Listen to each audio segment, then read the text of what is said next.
And some rather grim news from the OECD, the Organisation of Rich Countries, which today downgraded its global economic growth forecasts as a result of Donald Trump's tariffs.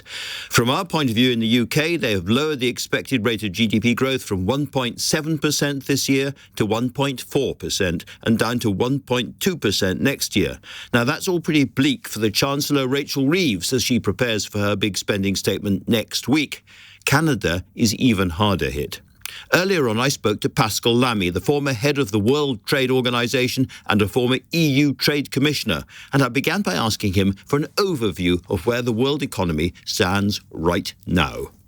Well, I've always thought that protectionism was bad for the economy, and I'm not surprised that given what Trump has done, says he will do, whether he will do it or not is unclear, but he has created enough uncertainties to rattle markets and to make investment and production decisions more risky. So I'm not surprised by this, although we should look at the numbers and recognize that US imports are 15% of world imports, and that the numbers that the OECD is considering probably take into account the first round effect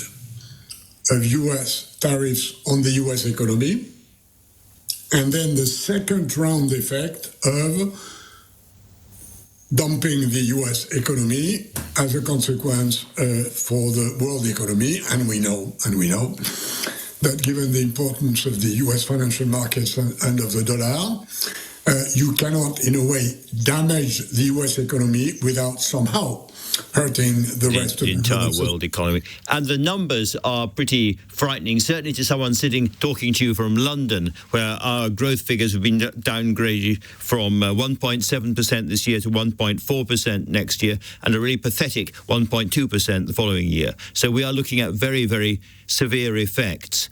Given that, in your view, do you think the UK should join the EU in retaliating with tariffs of our own? I'm not sure. Retaliations are there to balance forces. The very purpose of retaliation is to deter the US from doing what they say they want to do and even going further. Now, as a standalone economy, the UK is probably not able to play the sort of arm-twisting game with the US. But on the other side, I think one could say the same about Canada. But Canada has reacted very strongly, probably because seen from the Canadian side, Trump's intentions about Canada go much further than just harming imports from Canada. So, yeah. and I haven't yet heard Trump say that the UK should be the 52nd state of the US. So I think in this context, I do understand that for the moment, the UK hasn't played the retaliation game. And so far, this has not created, as far as I know, any tension with the European Union. Well, as we wait for the news about the 52nd state, certainly the view in London at the moment is hold off. And you, in a way, seem to be agreeing with that in the sense that if there is going to be genuine tit for tat, it needs to be a body as big as the European Union. Now, apart from your role at the WTO, you're also, of course, European Trade Commissioner yourself. Where do you think this goes in terms of EU and US? In other words, do you think Trump's going to introduce more? He's talking about 300% tariffs on champagne and so forth. In other words, is this a cycle of tariffs and retaliation that's going to go on? No, there is clearly a risk of escalation on both sides, and this will create more damage But I think on the EU side, we also believe that the reasons Trump has to do what he does with the US economy are wrong. The very starting point of Trump's narrative, which is that the US is a weak country which has been unfairly robbed by the rest of the world, just does not make sense from our point of view. So, if we cannot convince him that he's wrong, the only way to convince him to change course is that we are strong. And that's why, for the moment, the EU has behaved without, as we all know, closing the door to whatever negotiation where the US might want the EU to do something which it doesn't do, and the EU might want the US to do something which it doesn't do. So that doesn't mean that there is no room for a balanced negotiation, but my experience, including when I was EU Trade Commissioner, is that you do not negotiate with the US without a weapon in your pocket.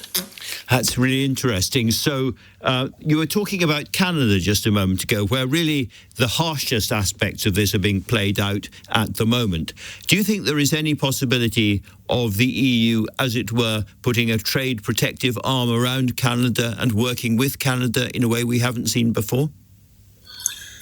I mean, we have a free trade agreement with Canada, and I don't think what Trump does will in any way damage this relationship. I think the issue between EU and Canada is a much broader one. It's a sort of more geopolitical one. For instance, if Trump would sit on Article 5 of the North Atlantic Treaty, what would Canada do? What would the EU do with Canada that it would not do with the US? So the big picture, given the various pronouncements of Trump at this stage, is much more on the geopolitical side than on the pure trade side. I absolutely understand that. I suppose what I'm asking is whether you see a closer relationship now developing between Canada and the EU because of Trump. I think so.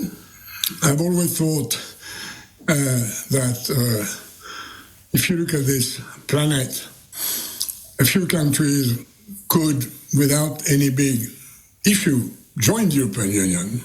Canada, Australia, New Zealand would probably be part of that. There is a sort of civilizational communality which I think allows the sort of very close and good relations we have. And of course, if Trump was to be serious about putting his hand on Canada, probably in order to ensure the US water for the future, the EU would side with Canada. So that's really interesting. Perhaps not the 51st state after all, but the 28th or 29th member of the EU. Well, I mean, we have a slight problem, which is that the EU treaty says that EU is for European countries, which is why Morocco did not join, and which is why there's always a doubt whether one day Turkey would join. But I think there are ways. Well, you could say European culturally European. Absolutely, and I think there are many ways to work together, again, including on the geostrategic side, where, of course, Canada plays a big role.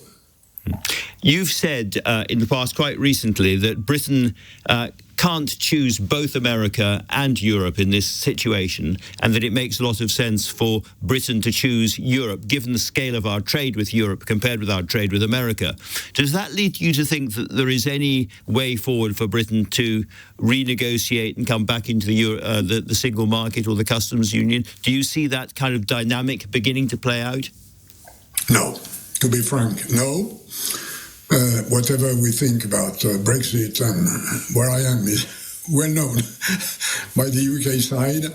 I think Starmer and his government still consider that this is too much of a radioactive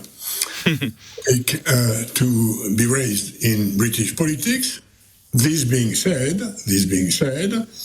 what Trump does clearly reignites the notion that on the security side, on the defense side, on the military side, there is something to be done of a closer relationship between the EU and the UK, and it's obviously an issue. Look, for instance, at what's happening in Ukraine, where we on the continent have absolutely no doubt that UK is part of the European geostrategic system. Pascal Lamy, it's been great fun talking to you. Thank you so much. Thanks a lot.